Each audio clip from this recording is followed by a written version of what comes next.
Welcome back, everyone, to the Disaster Tough podcast, where we share insights into the big plays and right calls of leadership. We dive deep into the stories, lessons learned, and ideas that will help you in the field. Let's go. Welcome back, everybody, to another episode of the Disaster Tough podcasts. We are your hosts, and we are not John Scardina. In honor of Mother's Day, we have kicked him out of the studio for now to have a ladies' conversation about what it's like to be emergency momagers. We all have probably heard the term momager before, but in this context of ladies working in the field of emergency management and emergency services, the chaos of life and how all of that overlaps. So we'll do some quick introductions. I'm Ashley Lauria-Golden. My background is in both emergency services and emergency management. I was a paramedic field training officer in the city of Atlanta for their 911 ambulance service, as well as worked for the State Office of Emergency Management here in Georgia as a local emergency manager. Nowadays, I get to do subject matter expert work for both emergency services and emergency management projects and dabble in some really cool things. I'm a mom to one tornado of a toddler and 2 giant fur babies. And I am Vanessa Flores. I am the Deputy Director of Emergency Management at the University of California in Irvine. I am a bred USAF emergency manager. I was in the Air Force for about 12 years before I separated to come back home. We have a really big family, and I grew up with a lot of cousins, so I wanted my daughter to be able to experience that too. So came back and got a job at the Naval Weapons Station in Seal Beach doing emergency management officer for about 2 years before I found this lovely campus, and super excited because I really got to branch out from the federal world and, experience what emergency management is like in the higher education. Very different, but super cool. I love it. And then I am also a mother to a almost 9-year-old, super sweet, but super sassy little girl named Mia. I'm also here for the free t-shirt that John offered to give me after this. So he offered all of us. Free t-shirts are life. The Disaster Tough ones are awesome. So yes, you hear that, John? Free t-shirt time. I'm Cori Smith. I'm the Executive Director of Enterprise Resiliency Exercise Office at Wells Fargo. That's within the Global Resiliency Office. Also a prior Air Force emergency manager. I was only in for about 8 years, though. But that definitely kickstarted my career into emergency management. My background has been emergency management, but more recently gone into private sector for disaster recovery and business continuity. I'm a mom to 4. They range from 2 to 18. I have one going off to college this summer, so ECU, go Pirates. And also one fur baby. So it's a hectic life. But yeah. And hello, my name's Michelle Chechowski. I am in Florida, so we are gearing up for what's supposed to be an super active, they're saying, hurricane season, unfortunately. I am the Director of Emergency Preparedness for the region. I have an 8-county region, so it's quasi-state. I have a background in law enforcement. I started out in law enforcement, and when I started having babies, I learned that, hey, you could do emergency management type stuff full time. And I was like, what? So I decided to go back to school. And now I've been an emergency manager for 12-ish years. So I have 2 kids. I guess I'm one of the oldest on this podcast. So I have a daughter who's 19. She just got home from the University of Florida. She is a Gator. I obviously failed somewhere along the line. Just kidding, Gator fans. She did awesome in her first year. I'm happy to have her home for the summer, though. And I have a 17-year-old son who is all about the Air Force Junior ROTC right now, finishing up his junior year. And he is weighing his options, college, enlisting, college first, then becoming an officer. Who knows? So if you have any advice, I'm all ears for that. Air Force is the best way to go. Yes. No matter what you're out. Right. That's right. Awesome. He loves it. Good. Awesome. Well, I'm surrounded by some incredible ladies and incredible moms here. Something that, thinking of this term, emergency momagers, that, this is an idea that we bounced around for a while to discuss. that really has kind of stood out to me in this chapter of life, we're now working in the field as well as, parenthood, is that, I thought I understood chaos, from my background of being a paramedic and then, emergency management. There's always some disaster going on. But now, parenthood sometimes just feels like a natural disaster. Just, if it's the toddler spills the crackers and the dogs are eating the papers that are supposed to be for work and the husband's lost something or you've lost something. So kind of that overlap on how do you ladies handle it, or what have you taken from it? Something I've seen is that I've learned my triage skills. I thought I had good triage skills as a paramedic. I've completely learned a whole different set of triage skills, balancing work life and parent life, where I guess the first level is the same. As long as everything's, no one's bleeding, everyone's breathing, we're still good. But, what have you seen kind of balancing that chaos where it's not just now, necessarily a disaster at work, but it's life can feel like a disaster, juggling so many balls. I'll start. So I would say the one thing that I learned is balancing life and work and kids. So when I first started as emergency manager, as we all probably did, we were all in, right? 24/7. And we just absolutely put all of our heart and mind into our work. And I saw a lot of burnout happen with that. And so taking that into life and the kids and family is I've learned to balance what that looks like, right? So in emergencies, we need to balance how much time are we putting in? Are we letting other people take over our shifts? Are we allowing to delegate, some of those tasks? Same thing in life, right? With our kids and going to school and all of the tasks and all of the sports and all of the stuff they have to do.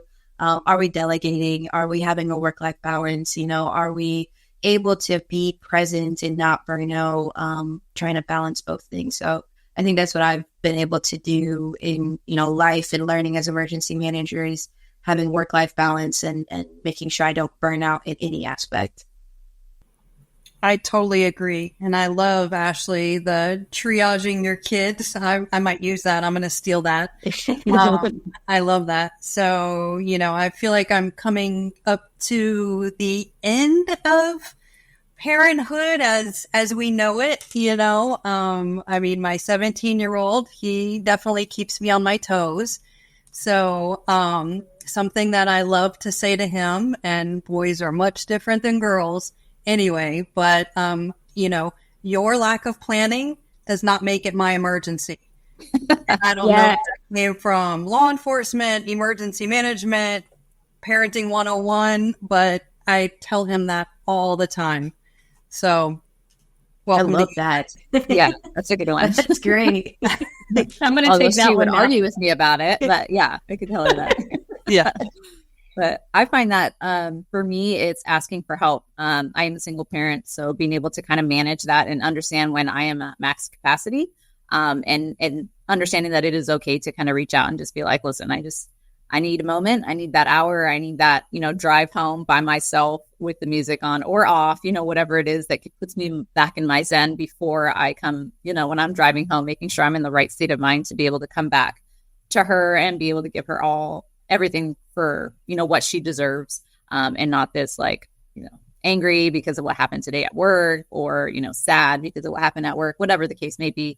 Just making sure I reset that and giving her everything that I need. And if I can't do that, making sure that I, address the needs with family and reaching out to those folks and being able to kind of make sure, again, mental health is important. So the L3 Harris Extreme 400p radio solves problems and is specifically designed for emergency services. How do we know? We field tested it with medical, urban search and rescue, and collapse and confined structures. This radio is amazingly tough. Check out the L3 Harris Extreme 400p radio at l3harris.com right now. If you served in the military, you've probably worn Proper Apparel. Proper Apparel is now reaching out to first responders and those who love the outdoors. Check out Proper Apparel. From the outdoors to the EOC, wear proper. How do you spell Doberman Emergency Management? EOP, OEP, HVA, HMP, Thyra, TTX, Drone, PDA. Whenever you need an expert, Doberman Emergency Management field experts are there for support. Contact an expert at DobermanEMG.com today. That's an excellent point, too, that not bringing work home, it home not to work, right? That's tough. But once you learn that, I might have had a stressful day at work, but I don't want to take it out on my kids, or I don't want to bring that home, or the other way around. That's a tough skill. That's really tough to do. Yeah, that's absolutely. been one of, I think, the toughest as an emergency manager mom, because we're so interconnected, where, you know, back in the paramedic days, you would absolutely take that mental load home, but, you know, you stopped getting sent to calls when you clocked out. So you could leave the physical work. But now with jobs that require you to be on call, or just that someone can always reach you by phone or by email, because we're always holding our phone in our hands, that level of making sure I'm disconnecting and being present in a parent, you know, that balance of still being, you know, a good steward of my work, but also being present is such a huge part. And I think too, what, you know, you all kind of touched on, that's been big for me, that, you know, is important in both spheres, both parenthood and in work, is that asking for help and then delegating what needs to be delegated. Because, you know, we're type A's. We love to get stuff done. We want to do it. We want to do it ourselves, do it right now.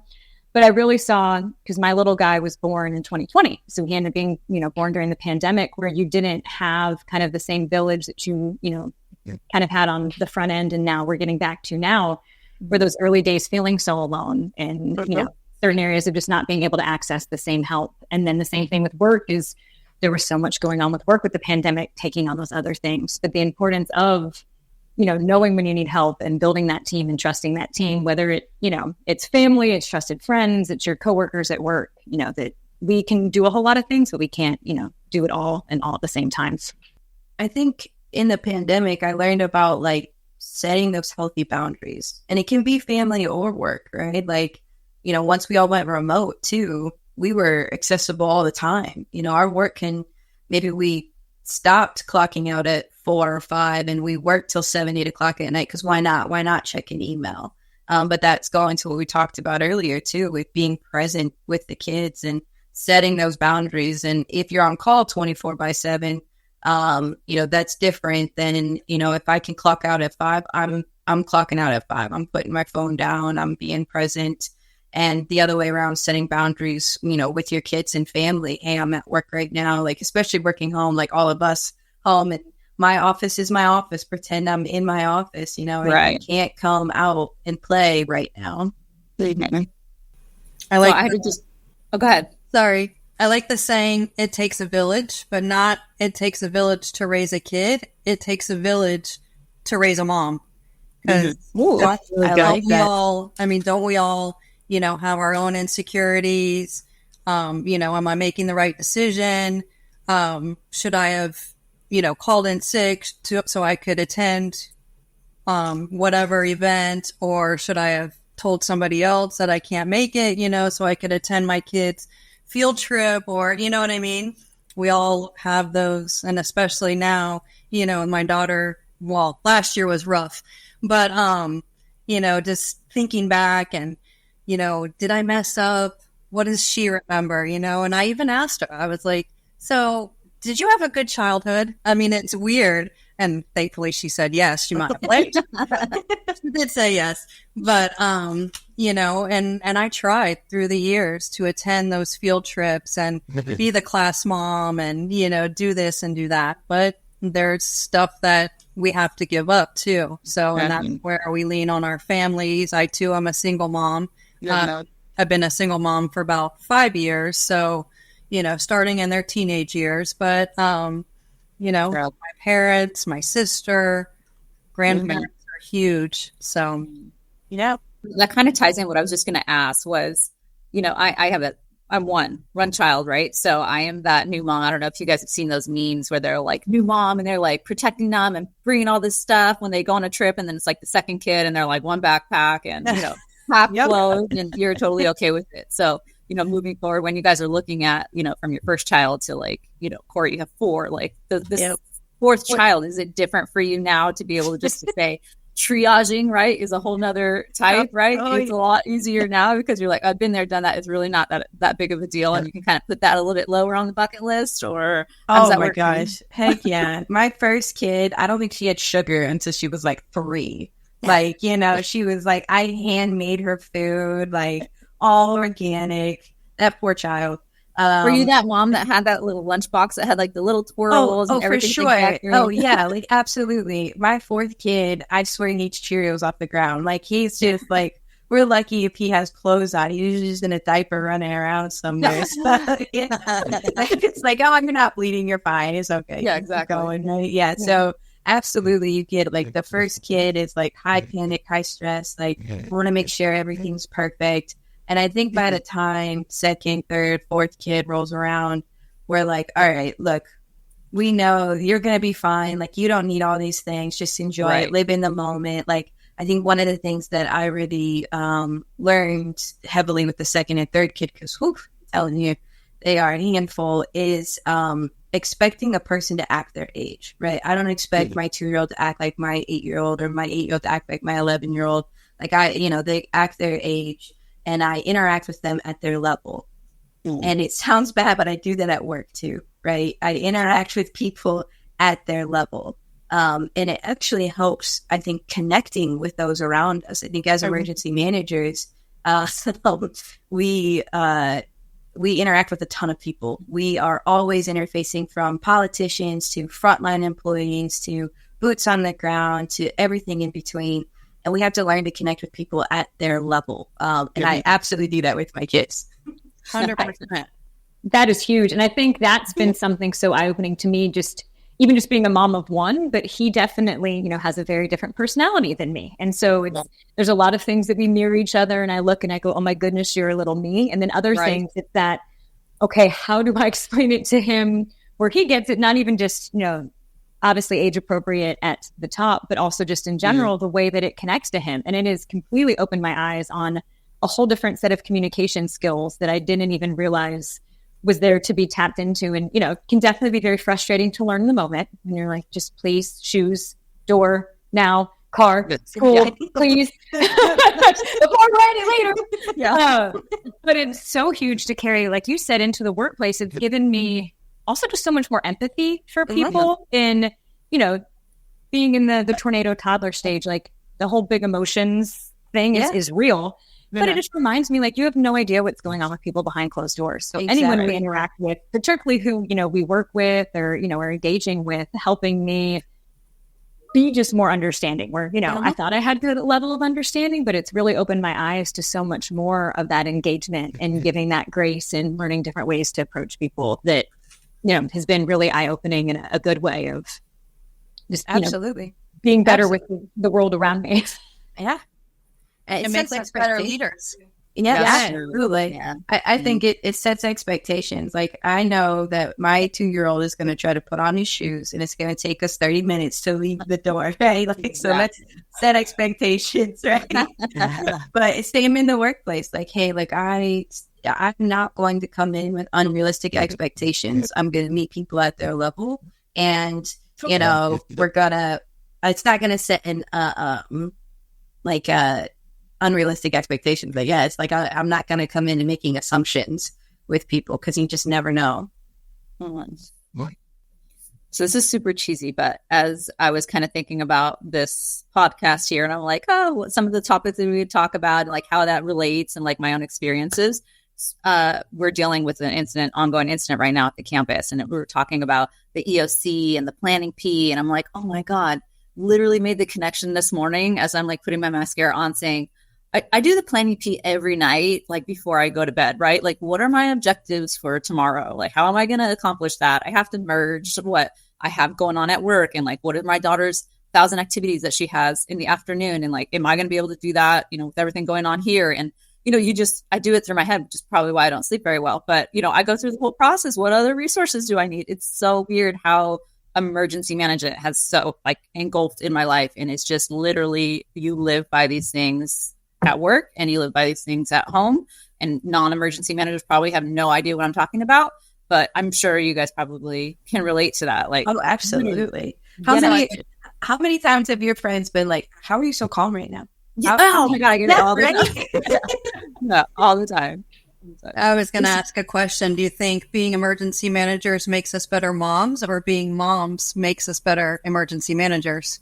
Such a good question. I think it's moms make us better emergency. Yeah. Oh yeah. Like, I definitely, before having my kiddo, I thought, because my husband is also in a related field. He has emergency management experience, law enforcement, fire, paramedic, like the whole 9 hours. We're like, we got this. Like, we can, nothing is going to throw us. Like, we've done 24-hour shifts, night shifts. Like, the kid will keep us up. And then it happens, and you're like, what? Nothing has prepared me for this, for the lack of sleep and everything little else. Human is less than 10 pounds. Right? Oh, He's so tiny. Yeah. And he's so needy. Where so needy. like, and nothing ever prepared me for this. Whereas 100% being a mom has made me a better emergency manager. Where I think for some little things like scrapes and boo-boos, I'm like, yeah, you're fine. Like, doesn't need stitches. Or the time he did need stitches, everyone else was freaking out, and I'm like, just give me, you're good. Goodbye. Yeah. But no, it's definitely that other side for me. What about for you ladies? I agree. Cori, you brought up the remaining calm. So my very first ER trip, my son was 18 months old. He loved showers. We had a stall shower, not a bathtub. He walked in, turned the shower on, was in there in his full pajamas, and slipped because of the plastic on the bottom of the PJ footies, and cracked his head open right here. So called 911. My husband was out in California at the time, naturally. So yeah, and paramedics came. By then, bleeding had stopped, and I'm certainly not a paramedic. Just whatever first aid they train cops with. So we end up going to the ER with my father-in-law and my dad. And the ER doctor, when he broke the clot, it started squirting again. And so, so he's kind of freaking out, and he looks over at me and he's like, "You are the calmest mom I've ever seen." And I'm like, and of course, my sister was with my daughter, and, after the adrenaline dump, that's when I was like, "Oh my God." Yeah. Irony of irony, my toddler, when he needed stitches, he was a little over 2, but my husband was also out of town across country in California when it happened. And it was that always is how it happens, where it's, Yeah. Every time my kids get sick or I get sick, it's when my husband deploys or is out doing something. Like, every time. That's how I think he plans it that way, is to always be gone during disasters. But yeah, I mean, same. I think once I became a mom, for me, I had my first kid when I was 17. So I was really young. So I started in the career field as a mom already. But as I got married and had additional kids, I was way more calm. Again, we were the ones that were like, chaos is going on. But if you're calm in a situation, you see the situation, I think, a little bit more rationally. And okay, I'm going to make a decision, right or wrong. It's a decision, and we can adjust versus being in the emotional state. We try to make that out of logic. And same with kids, right? You're like, oh, you're so nervous around them and so nervous about everything going on. But if you take a step back and you're calm and you're like, okay, I know I've got these things planned. I've got to have this done. Just like the planning P, right? You think of it logically. Otherwise, you're just going to have anxiety and never sleep, right? We're never going to get anything done. So we have to make a decision. We're going to go through our planning P. We're going to decide what's going to happen and just stay calm during that. Same with work, right? Like, at the end of the day, this disaster's happening. All right, no big deal. Everybody stay calm. We're going to attack this. We're going to get it done. It's not the worst thing out there. Right. Yeah, absolutely. I just recently took a course. It's my final course to get my EM specialist certificate for the state of California. What? But anyways, it's called EM Concepts course. And in the course, the last day, they obviously try and test everything that you learned up until that point and really stress test you. So everybody gets thrown in a position, whether they've been in there or not. And I got selected for planning section chief. I'm like, oh, great. Right. So it was, of course, Armageddon. Everything's coming at you one at a time. And one of I think he was advanced planning at the time. He was like, towards the end, he's like, no matter what, he's like, I could tell you anything. And you were just like, okay, like everything was coming at me. And it was just like, okay, like, what do you want to do about it? I've already told you like the top 3 things that, we can focus on at this time. Everything else is just in addition to that. And it just, life at that time for me was very similar. It was Armageddon. It just seemed like it was Armageddon. Everything was happening and it was still a very calm state. And I was telling my mom, everything is happening and she's just losing it. Like, oh my gosh, like, how are you staying so calm? And it's like, well, I can only handle so much at one time. So you just start checking them off the list, right? Okay, that one's done now. Then they kind of move up and, adjust as it happens. But it's just, this is how I've been trained, and this is, how it is now. It's just how I operate, it's crazy. So you're calm, other people become calm, right?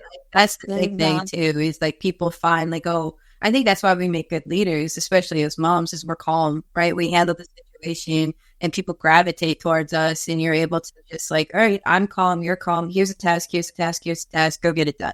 Yeah, absolutely. I need to get a mom as a planning section chief now that I'm thinking about it. We need to adjust, and not to just, I just want to put it out there too, like the dads who are also playing both roles, like this goes the same for us.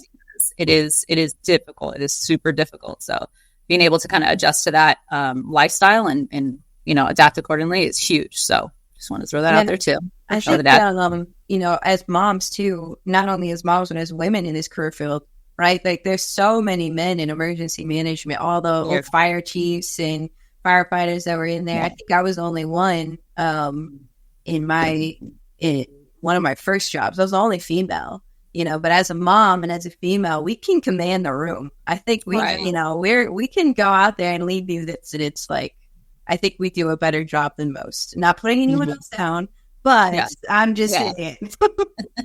I call it my mom voice. I told that to a room full of men. All right, don't make me get mom on you. The mom voice with the mom finger of like, hold on, right? Hold or on, the mom look. They know. Yeah. But you're also able to kind of take a look and be like, hey, the mom this person voice probably needs, the mom finger of like, hold on, maybe a snack or two, maybe they're hangry, or identify things that other people may not be even considering at that point in time. True. So very true, right? We can handle a toddler tantrum. We can handle some grown chief freaking out about something, right? Yeah. Like, all right, here's a snack. Go sit down. You'll be fine. Yeah. You need a potty break? You need a water break? Yeah. Got snacks in my purse. Yeah. What's up, everybody? Look who made it. With some snacks. You crashed the party. I love snacks. Hello, how are you all doing? Fantastic. Now we all have snacks. I wanted to interrupt. The kid in me wanted to interrupt the four moms in the room. I know you're having a great conversation, but I'm going to jump in here real quick and thank you so much for doing this podcast and having a good time. And the next time I see all four of you, I expect snacks.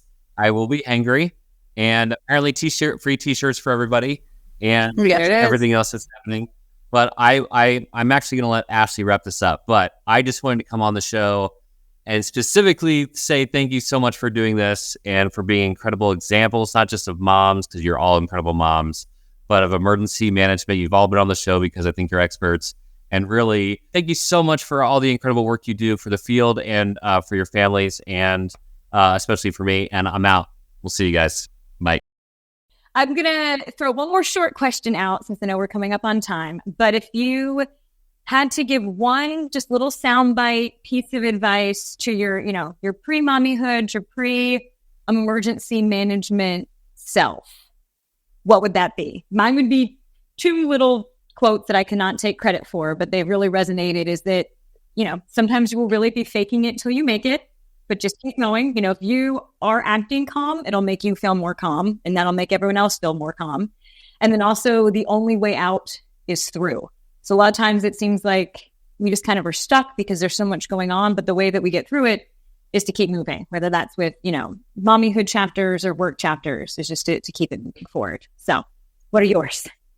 Wow, I love that. Yeah. I love that so much. I did not come up with them, but I've just taken them to heart. So I don't know the original authors, but thank you, original authors. Thank you, original. It's okay. This is probably a little bit weird, but I just bought a new house and I'm putting up the decorations. And in my bathroom, I found something that says, I don't know the exact quote. I try and say it, but it's wrong. And my daughter calls me out on it all the time. But it's something like, just breathe. Tomorrow's a new day and you get to start again. So just whatever happens today, don't worry about it. You can, start fresh the next day. So that's mine, I think. Yeah. For me, I think if I could tell my way younger self, everything happens for a reason and it's all going to work out. So, it just seems like, the old adage where one door closes, another one opens. And sometimes it might not seem like the best decision at the time, but it led to what was right. So, Yeah. And my kids are pretty good, almost adult. Well, my daughter's an adult. My son's almost an adult. And you will get to sleep again. My kids have tucked me in since they were about 16 and 14. So they tuck me in at night now. So it's good. Yeah. Man, you guys have good ones. I would say, I guess the one I have is just live in the moment. Right? Like in a disaster, be in the moment, handle it there. Don't worry about anything else. Have your mind on, straight. Same with children, right? Live in the moment. Just be present. And the other quote that I always have at the bottom of my email is, indecision is a decision, and indecision is a thief of joy. So just make a decision, right or wrong. We can always adjust, no matter what we're doing. So don't just sit there, do something. For sure. Very true. These were a question. all awesome. Yeah. Well, I think that is going to wrap up our time. Vanessa, Cori, and Michelle, thank you so much for all coming on with me and hanging out with me and getting to talk emergency momager life. Thank you for all that you do for your field. And as awesome kick butt mommies, keep being kick butt. And then for our listeners, you'll have John back next time. Thanks for tuning in. Happy Mother's Day. Happy Mother's Day. Happy Mother's Day.